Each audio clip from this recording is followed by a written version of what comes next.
Welcome to செந்திபா channel. இன்றைக்கி என்ன video பார்க்க போகிறோம் அப்படின்னா, மீஷோவில் வந்து டெய்லி யூஸ்க்கு போடுறதுக்காக ட்ரெஸ்ஸஸ் ஆர்டர் போட்டிருந்தேன் அப்படின்னு போன வீடியோவில் எங்கள்கிட்ட ஷேர் பண்ணியிருந்தேன். 5 லெகின்ஸ் ஆர்டர் போட்டிருந்தேன், அதை உங்ககிட்ட காமிச்சிருந்தேன். நெக்ஸ்ட் வந்து ஒரு 5 டிஷர்ட் ஆர்டர் போட்டிருந்தேன், அதை தான் உங்கள் கூட இன்றைக்கி நான் ஷேர் பண்ணியிருக்கேன். இன்றைக்கி வந்து சாட்டர்டே டே நல்லா பாசிட்டிவாக நல்ல ஒரு வைப்ரேஷனோடு இன்றைக்கி ஸ்டார்ட் ஆனிச்சு.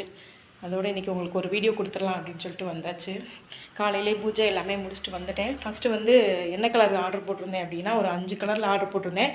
ரெட் கலரு, அதுக்கப்புறம் வந்து எல்லோ கலரில் ஒன்று ஆர்டர் போட்டிருந்தேன். நெக்ஸ்ட்டு வந்து blue colour, dark my blue கலரில் ஒன்று போட்டிருந்தேன். அதுக்கப்புறம் வந்து லைட் பிங்க் கலரில் ஒரு டிஷர்ட் ஆர்டர் போட்டிருந்தேன். நெக்ஸ்ட்டு டார்க் ரோஸ் கலரில் ஒன்று போட்டிருந்தேன். அது கேமராவுக்கு வந்து ஒரு மாதிரி கலராக தெரிஞ்சிருக்கு. எல்லாமே நல்லா கரெக்டாக நான் போட்ட ரேட்டில் கரெக்டான சைஸில் எல்லாமே அனுப்பியிருந்தாங்க. கிளாத்துமே பரவாயில்ல அப்படின்னு தான் சொல்லலாம். இந்த 5 டிஷர்ட்டும் சேர்த்து நான் 300 கிட்ட ஆர்டர் போட்டு வாங்கியிருந்தேன். இது உங்களுக்கு பிடிச்சிருந்துச்சுன்னா லைக் பண்ணுங்கள், ஷேர் பண்ணுங்கள், கமெண்ட்